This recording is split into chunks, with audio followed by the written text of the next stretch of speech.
Bapak Ibu yang kami hormati, beberapa bulan belakangan ini kita dikagetkan dengan beberapa informasi. Pertama, terkait dengan hasil survei Microsoft tentang Digital Civility Index, tentang etika dan keadaban masyarakat dalam menggunakan media sosial. Dalam hasil survei ini disebutkan Indonesia sebagai negara yang terburuk dalam menggunakan media sosial untuk kawasan Asia. Dan kita juga berada di nomor buncit 29, peringkat 29 dari 31 negara yang disurvei oleh Microsoft sebagai pengguna media sosial yang jauh dari nilai etika dan keadaban.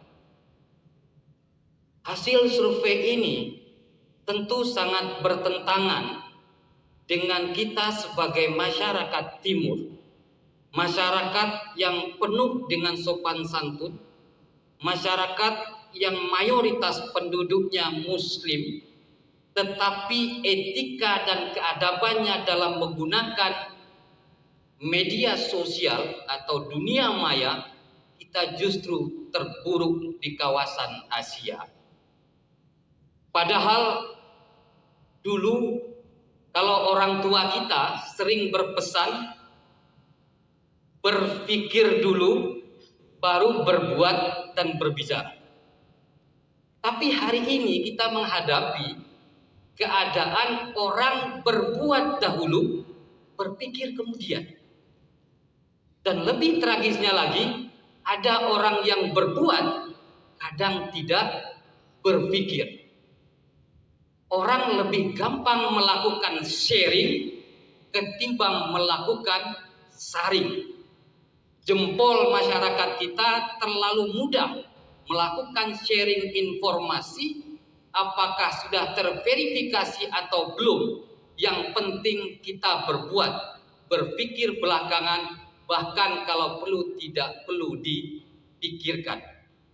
Ini satu kondisi kita, hasil survei Microsoft di bulan Februari 2021 ini.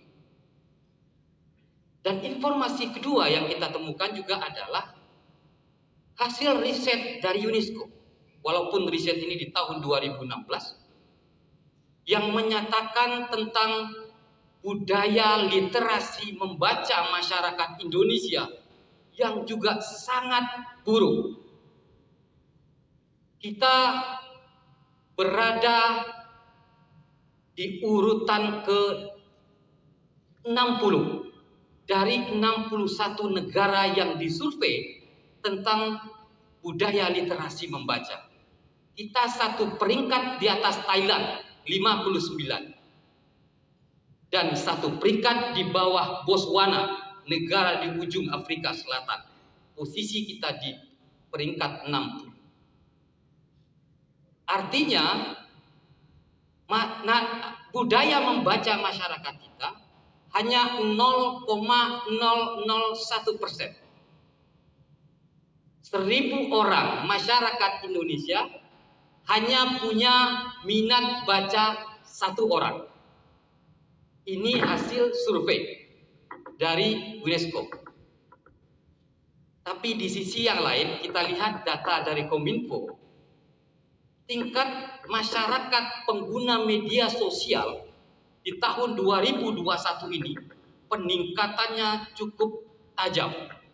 Bahkan hasil terbaru yang saya baca itu sudah di angka 89% kalau tidak salah, dengan persentase jumlah penduduk 176 juta pengguna internet.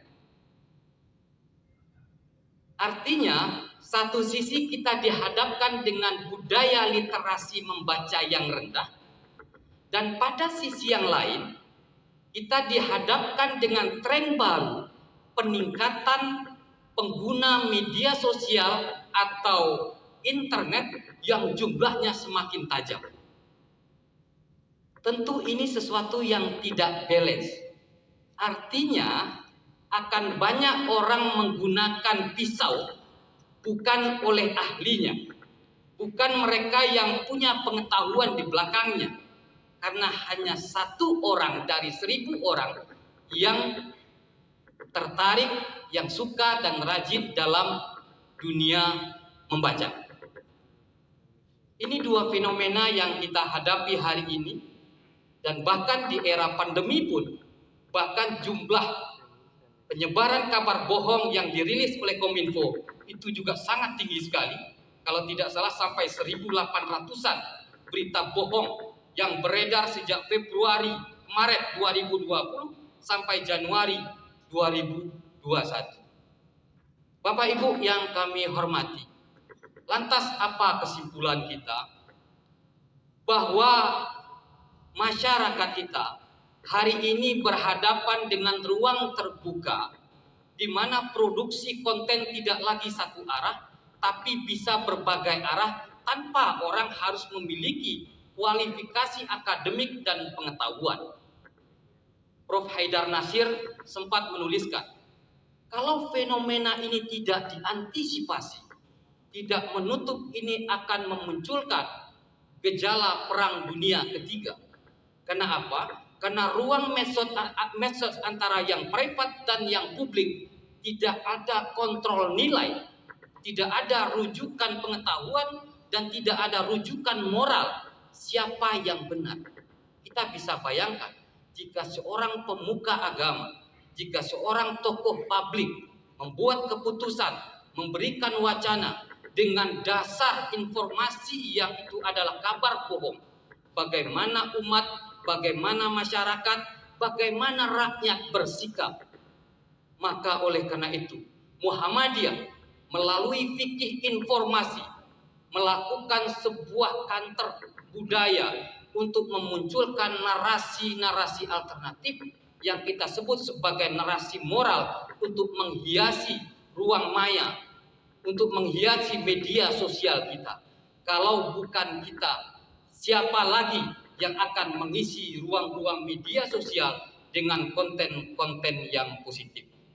Oleh karena itu, kegiatan yang kita laksanakan hari ini sesungguhnya bagian dari semangat kita untuk membangun kesadaran bersama agar kita menjadi pelaku menghadirkan media-media sosial yang positif, menghadirkan media-media sosial yang cerdas, agar kita bukan menjadi bagian dari orang-orang yang penebar berita bohong dan kebencian.